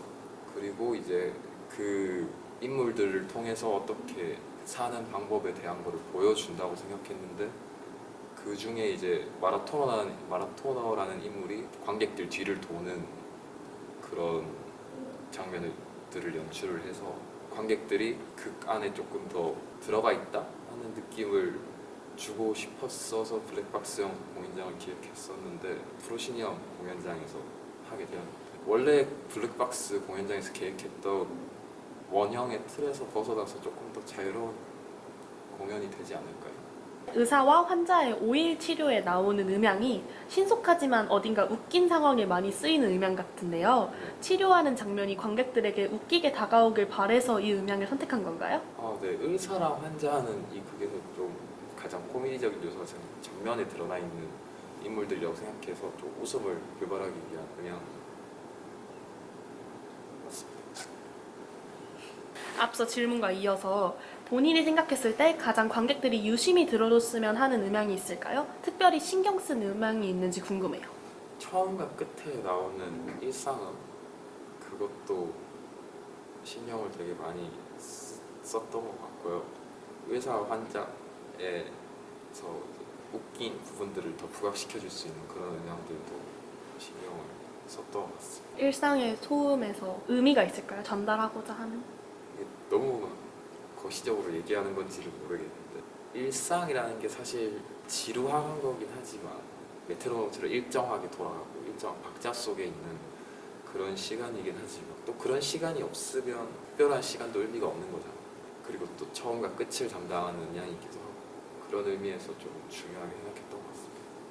이번 그게 주제를 뭔가 사는 법에 대한 거라고 말씀하셨잖아요. 그럼 홍준서에게 사는 건 무엇인가요? 사실 그런 거는 되게 막 생각이 10분에 한 번씩 바뀔 때도 있는데 그래도 가장 많이 드는 생각은 이번 연극의 주제처럼 그래도 살아가야 되는 거 아닌가 앞으로 그러다 보면 뭐 중간중간에 재밌는 일도 생길 수도 있고 이렇게 이번 연극하는 것처럼 그렇게 살아가고 있는 것 같아요. 알겠습니다. 인터뷰 마치겠습니다. 감사합니다. 저는 국민대학교 국어국문학과 24학번 박가은입니다. 자신이 맡은 역할은 무엇이고 그 역할에 대한 간략한 소개 부탁드립니다. 이번 연극에서 가장 주되게 맡은 역할은 조명이었습니다. 무대 전반적으로 어떤 빛을 쓰고 어떤 색을 쓸 건지, 언제 암전을 주고 언제 어떤 빛을 킬 건지를 이제 정하는 건데 이걸 맡게 되었고요. 부수적으로는 포스터 담당 디자인을 맡게 되었습니다. 알파엘 우주선, 의사의 책상 등 이번 공연에서는 수작업으로 만들어야 할 것들이 많았는데요. 재료를 구하거나 아이디어 구상 등에서 가장 큰 어려움이 있었다면 무엇이었나요? 오히려 재료 구하는 게 더 어렵지 않았다라고 생각합니다. 아이디어 구상 같은 경우에는 내가 가지고 있는 이상적인 모습은 있는데 실제로 우리가 할 수 있는 능력이나 현재 상태에 따라서 할 수 없는 것들이 너무 많아서 이거를 최대한 현실적으로 어떻게 구현해낼 수 있는지를 생각하는 게 가장 어려웠던 것 같습니다. 뭔가 그럼 현실적으로 구현하면서 버려야 할 것들이 있었나요? 의사 환자의 공간을 구성하는데 이비인후과라고 하면은 가장 먼저 생각나는 다양한 기계들과 커다란 의자 그런 거를 생각은 하고 있었지만 아무래도 진짜 현실적으로 불가능한 그 세팅이기 때문에 이것을 제외하고 어떻게 하면 이곳이 이비인후과처럼 보일 수 있는지 고민했던 것 같습니다. 알파의 메이크업이 초록빛이 되잖아요. 어떤 포인트를 두었는지 궁금해요. 단도직입적으로 얘기를 하자면 알파가 reptilian임을 나타내기 위해서입니다. 이게 reptilian이라는 것을 표현은 해야 되는데 극 초반에는 얘가 이상하다라고만 생각이 되어야 하지 얘가 reptilian이구나 라고 생각이 되면 안 되기 때문에 어떤 점에서 표현할 수 있을까라고 생각을 하다가 메이크업을 초록빛으로 하면 공연 메이크업이라 저렇게 했나? 라고 생각은 하지만 나중에 돌아봤을 때 얘가 reptilian이라 초록색 메이크업을 했구나 라고 생각될 수 있게끔 했습니다. 지하인의 커다란 가방은 겉으로 보기만 해도 엄청나게 많은 잡동사니가 들어있어 보여요. 관객이 미처 보지 못한 물건이 있다면 무엇이고 각 물건마다의 의미가 있을까요? 수맥 탐지기랑 삽, 그리고 습통하고 의자였습니다. 이런 것들이 지하인이 아무래도 땅굴을 파고 들어가는 사람이다 보니까 어떻게 하면은 이런 노동적인 걸 잘 표현할 수 있을까, 그런 힘든 모습을 표현할 수 있을까라고 생각하면서 그런 것들을 좀 달아주었던 것 같습니다. 메트로놈이 가지는 의미가 큰 것 같아요. 메트로놈이 가진 의미나 역할이 있을까요? 연극을 잘 보다 보면은 메트로놈이 이제 마라토너가 달릴 때는 켜져 있고 마라토너가 멈춰서 얘기를 할 때는 꺼져 있는 모습을 볼 수 있습니다. 그런 것들을 보는 재미도 있을 것 같고, 의사의 심장 박동 소리를 표현한다거나 또는 알파의 외로움이 커질수록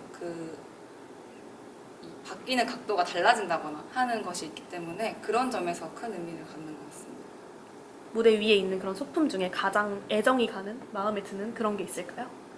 가장 애정이 가는 소품이라기보다는 의상 부분이 조금 더 마음에 드는 것 같습니다. 알파의 의상 부분이 구상할 때도 재밌었고, 그런 것을 어떻게 할 수 있는지 현실적으로 찾아보는 과정도 이렇게 하면은 우주선의 느낌을 낼 수 있겠구나라고 생각이 되는 부분이 많았어서 그런 게 좀 마음에 들었습니다. 지하인의 헤드라이트와 서치라이트는 조명을 대신하는 역할을 하나요? 두 가지의 물건을 지하인에게만 부여한 이유가 궁금해요. 우선은 서치라이트랑 헤드라이트가 조금 땅굴을 파고 들어가는 지하인에게 잘 어울릴 것 같다라는 생각도 했었고, 사실 그 인물을 따라가는 라이트를 썼으면 좋겠다라는 생각을 해보긴 했어요. 근데 이제 현실적인 문제로 불가능하다 보니까 어떻게 하면은 인물을 따라다니는 그런 조명을 만들 수 있을까 해서 나왔던 게 헤드라이트랑 서치라이트입니다. 이 서치라이트는 후반부에 마라토너를 비춰주는 역할도 하는 그런 라이트예요. 그럼 조명팀이 기획하며 가장 재미있었던 혹은 큰 의미를 가지고 있다고 생각하는 조명이 있나요? 아까 말씀드렸던 것처럼 알파 우주선의 조명이 가장 재미있기도 했고 의미가 크다고도 생각을 합니다. 알파 우주선이 색깔이 좀 다양해요. 초록색을 우선 주로 쓰고 후반부에 가면 반짝거리는 효과도 넣을 수 있고 하다 보니까 어떻게 하면 관객이 재밌게 보면서도 막 눈이 필요하지 않는 조명일까라는 걸 생각하는 게 좀 재미있기도 했고, 알파의 외로움이 커지면서 그 조명의 색깔이 조금 더 진해지는 그런 것들이 좀 재밌었다, 극이랑 잘 어울린다라고 생각을 했습니다. 알겠습니다. 인터뷰 응해주셔서 감사합니다. 마치겠습니다. 감사합니다.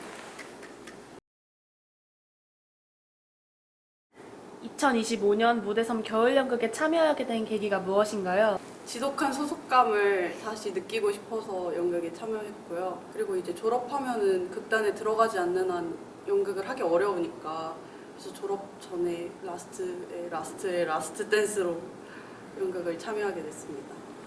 원래 여름 연극을 끝나고 겨울 연극은 안 하겠다 싶었는데 어느 날 선배네 자취방에서 아침까지 술을 마시고 아침 7시에 저기 학교 밑에 있는 할매순댓국에서 이번 연출인 이태경과 임송미랑 같이 도원결의를 맺게 돼서 반강제적으로 참여하게 되었습니다. 지금도 강제인가요? 노코멘트 하겠습니다. 저는 이제 거의 뭐 중독이라고 볼 수 있을 것 같은데, 이게 4번째 연극이거든요. 항상 하면서는 조금 힘들었어도 몇 개월만 지나서 돌아보더라도 그게 너무 좋은 추억으로 남아있더라고요. 제가 나중에 대학 생활을 돌아보면 연극했던 기억이 거의 전부일 것 같은 생각이 들어서, 사실 저번 연극의 프로그램북을 다시 뒤져보니까 마지막 연극이라고 또 인터뷰를 해놨더라고요. 저도 읽었어요. 근데 이번에 진짜 마지막으로 또 좋은 친구들이 있는 것 같아서 이번에 진짜 마지막 연극하면 좋은 기억이 되겠다라고 생각해서 하기로 마음먹었어요. 이게 술을 먹다가 저는 만취를 했던 상태고, 설마 겨울연극 들어갈게 하고 그 자리에서 바로 카톡방 초대를 당했던, 그렇게 해서 하게 됐습니다. 그럼 강제로 하신 건가요? 아닙니다. 우리 언니들이 하는데 제가 어떻게 빠지겠습니까? 처음에는 사실 연극을 더 할 생각이 없었어요, 솔직히 말하면. 왜냐하면 저는 졸업이 얼마 안 남기도 했고 방학 동안 할 일이 많아서 그런 연극은 좀 뒤로 밀어두고 있었는데 무대섬 사람들이 노는 사진을 봤는데 되게 순수하게 정말 하고 싶다는 그런 마음이 들더라고요. 그래서 그 이후에 바로 연락을 해서 참여하게 되었습니다. 저는 연출 이태경 씨가 카톡을 주셨어요. 밤에. 같이 연극을 하면 정말 좋을 것 같다 라고 해서 기쁘게 저도 너무 좋을 것 같아요 하고 참여했습니다. 반협박성 멘트 아닌가요? 지금 생각해보면 약간 그랬던 것도 같은데 어쨌든 저도 좋았어요. 혹시 라이언 역으로 알고 나오신 거 아니죠? 네? 넘어갈게요. 네? 죽어. 작년에 3월 달에 아주 이상한 기차라는 연극을 되게 재밌게 봤었어서 막연하게 나도 해보고 싶다라는 생각을 가지고 있다가 이번에 태경 누나가 제안을 해줘서 감사히 하게 되었습니다. 일단 저번 여름 연극도 너무 재밌게 하기도 했고 이번 멤버를 보니까 장난이 아니더라고요. 이번 연극 진짜 재밌게 할 수 있겠다 싶어가지고 하게 되었습니다. 사실 연극을 원래부터 좋아하기도 했고 여름 연극 때의 기억이 또 좋게 남아있기도 해서 참여하게 되었습니다. 저번에 연극 하면서 개인적으로 아쉬운 것도 많았고 원래 방학 때는 연극을 해야 된다고 생각하기 때문에 연극에 참여하게 됐습니다. 저는 24학년도에 입학해서 여름에 처음으로 무대섬에 들어가서 연극에 참여를 했는데요. 저는 그동안 학교 생활 한 학기를 하면서 뭔가 재미있지 않았어요. 공부 쪽으로도 관계 쪽으로도 좀 회의감이 들던 시기였는데 여름 연극을 하면서 너무 재미있는 거예요. 시간 가는 줄 모르고 정말 알차게 여름을 보냈던 것 같아서 이번 겨울에도 그렇게 알차게 보내고 싶어서 겨울 연극에 참여하게 됐습니다. 알차게 보내고 계신가요? 너무 알차요. 좋습니다. 연극을 해봤지만 무대섬으로서 연극은 처음 해보잖아요. 그렇죠. 무대섬만의 특별한 그런 재미라던가 기대했던 게 그런 게 이루어졌나요? 무대섬만의 특별한 재미. 알코올 아닐까요? 그거 정말 특별한 재미고요. 이렇게 성인이 되고 나서 매일매일 같이 만나서 연습하고 그 다음에 끝나고 놀고 연습하고 끝나고 놀고 이런 적이 이전엔 사실 없는 것 같아요. 그래서 오히려 처음 하는 것처럼 재밌게 하고 있습니다. 그러니까 연극이라는 걸 처음 해보셨잖아요. 네. 되게 뭔가 부담되거나 어려운 부분이라거나 아니면 생각지 못한 부분에서 재미를 느꼈다거나 그런 부분이 있을까요? 일단 저만 연극을 처음 하는 거다 보니까 처음에는 되게 이거 피해를 끼치지 말자 약간 이런 생각을 했었던 것 같고요. 재미는 그냥 처음부터 재밌었어요. 되게 하는 활동들이랑 이런 것들 다 새롭고 그리고 원래 방학 때는 혼자 있던 시간이 훨씬 더 많았는데 다른 사람들이랑 이렇게 같이 하면서 활동하는 것도 재밌었고 되게 좋았던 것 같습니다. 올해 무대섬 학회장이 되셨잖아요. 뭔가 작년에 비해서 연극에 임하는 각오가 좀 다를 것 같은데요. 사실 책임감을 느끼는 자리는 아니라고 생각을 해요. 왜냐하면 연극에 있어서 가장 중요한 건 저는 연출과 각본 이런 거라고 생각을 해서 배우 같은 경우는 저는 그렇게 생각하거든요. 그냥 스태프분들과 연출님, 각본 해주신 분들이 열심히 만들어주신 거를 무대 위에서 행할 뿐이라고 생각을 해요. 그래서 딱히 연극을 할 때는 학회장으로서의 책임감이란 건 딱히 없었지만 그래도 조금 더 무게감을 갖고 임하게 된 건 맞는 것 같아요. 이번 연극팀에서 가장 연장자시잖아요. 뭐 네. 그런 거에 대한 부담감은 없었나요? 제 마인드가 항상 저는 저보다 나이 어린 친구들을 봐도 모두를 동갑으로 생각하고 편하게 생각하기 때문에 특히 부담감은 없었고요. 제가 나이는 제일 많지만 사회적 위치는 제일 바닥이기 때문에 부담감이 느껴질 만한 위치는 아니라고 생각합니다. 왜 사회적 위치가 바닥이죠? 그거는 연습을 한번 와보시면 깨닫게 되실 것 같긴 한데 아무래도 제가 좀 당하면은 재밌는 캐릭터인가 봐요. 그래서 많이들 놀리시더라고요. 자신은 이제 나쁜 역할을 하는 연출가라고 생각하나요? 아니면 천사 역할을 하는 연출가라고 생각하나요? 지금은 좀 착하게 대하고 있긴 한데 이제부터는 이제 잡돌이 들어가면서 이제 악마 연출을 해야 할 것 같아요. 들어가자. 곧 교관을. 본 교관은 여러분들이 하는 거에 따라 천사가 될 수도 악마가 될 수도 있습니다. 좋은 연극을 위해서는 필요하죠. 그럼 이태경에게 이번 겨울 연극팀 오리무중이란? 나의 작고 소중한 아가들. 그 작고 소중한 아가들에게 나쁜 교관이 아유, 사랑의 매죠. 너무 아픈데요? 네, 사랑의 매죠. 임시연에게 이번 겨울 연극팀 오리무중이란? 첫 시작은 솔직히 약간 애매하게 시작했다고 생각이 들거든요. 왜냐면은 제가 원래 인턴과 뭐 다른 공부 같은 것도 같이 하려고 했다가 다시 참여하게 된 거라서 시작은 조금 애매했을지 몰라도 지금은 되게 너무 다 좋은 사람들과 같이 연극팀을 하고 있어서 용두삼의 반대라고 생각됩니다. 지금 머릿속으로 반대가 안 떠오르네요. 사두용미? 아, 맞습니다. 사두용미. 사두용미라고 생각을 합니다. 임송미에게 이번 겨울 연극팀 오리무중이란? 저에게 오리무중은 중력이 아닐까. 나를 아늑하게 하는 힘. 이번 겨울에 저의 일상을 유지할 수 있게 만들어주는 힘이 우리 팀이지 않을까라고 생각을 해서 오리무중은 중력이다. 그럼 김서연에게 이번 겨울 연극팀 오리무중이란? 자살방지대책위원회라고 생각을 하고요. 우리 그래도 따뜻한 봄이 올 때까지는 살아봐야 하지 않겠습니까? 오리무중이 그대의 봄인가 보고. 좋습니다. 좀 역겨운데? 그럼 김다인에게 이번 겨울 연극팀 오리무중이란? 오리무중이란 저에게 정말 말 그대로 이유는 알 수 없어요. 하지만 그냥 좋아요. 그렇게 말할 수 있을 것 같습니다. 이은서에게 이번 겨울 연극팀 오리무중이란? 알코올과 밈 덩어리. 왜죠? 저 이 팀의 밈 시리즈들을 정말 좋아하거든요. Come on, 가장 마음에 드는 밈 하나. 또 come on, come here 이거요. 카메라 보고 해주세요. Come on, come here. 구연서에게 이번 겨울 연극팀 오리무중이란? 제가 한층 더 성숙해질 수 있는 계기가 됐던 것 같아요.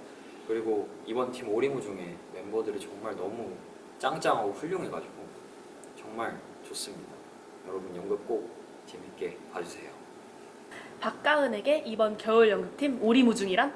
무모한 도전이었다라고 생각을 해요. 불가능할 수도 있었던 상황에서 그냥 하고 싶다는 마음 하나만으로 들어와서 앞으로를 나아가는 데 있어서 새로운 발판 같은 느낌, 뭐 높이 올라갈 수 있는 발판 같은 느낌이 되었으면 좋겠다라고 생각하고 있습니다. 홍은기에게 이번 겨울 연극팀 오리무중이란? 부끄러움인 것 같아요. 저는 두 가지 종류가 있다고 보거든요. 그러니까 연기를 잘해서 그냥 쪽팔려서 부끄러운 거하고 아니면 환자의 연기를 너무 못해서 미안해서 고개도 못 들 정도로 부끄러운 두 가지가 있다고 생각하는데 제가 이번에 연기를 잘해서 하는 행동 자체가 그냥 부끄러웠으면 좋겠다는 생각이 듭니다. 박예은에게 이번 겨울 연극팀이란? 썸 타는 느낌? 왜냐면 이번 겨울 연극팀에서 처음 보고 좀 어색한 사이가 많았어요. 그래도 더 알아보고 싶고 더 궁금하고 더 친해지고 싶고 그런 마음이거든요. 그래서 전 지금 썸 타고 있습니다. 저번 연극은 이제 장기 연애였다면 그럼 이번 연애는 썸이다. 저번 팀은 동기들도 많았고 선배분들도 다 아는 사이 느낌이라서 되게 뭔가 좀 편하게 정말 장기 연애 하듯이 느낌이었는데 이번엔 좀 설레고 좀 도끼도끼하고 그런 것 같습니다. 좋습니다. 홍준서에게 이번 겨울 연극팀 오리무중이란? 너무 고마운 사람들이고요. 제가 처음이라서 좀 어리버리하는 것도 많고 그랬는데 되게 다들 챙겨주시고 이제 가르쳐주시고 되게 배울 것도 많은 그런 사람들이라 생각하고 시간이 지나서도 기억에 오래 남은 못 잊을 그런 사람들인 것 같습니다. 저도 진짜 준서님이랑 같은 연극을 하게 돼서 너무 좋더라고요. 아니 준비를 너무 잘해 오시는데 혹시 진짜 준비를 너무 잘해 오시는데 이 부분에 대해서 혹시 스스로도 알고 계시는지 정말 첫 연극인데도 불구하고 공연장 대관 신청도 공연장 대관도 해주시잖아요. 하고 이런 준비도 너무 잘해 오시고 그러는데 스스로 대견하다면 말씀 한번 부탁드립니다. 사실 일단 앞으로 더 열심히 하도록 하겠습니다. 인터뷰 마치겠습니다. 감사합니다. 얘들아 언제든 무대섬 들어와서 나 놀려주렴. 기다리고 있을게. 감사합니다.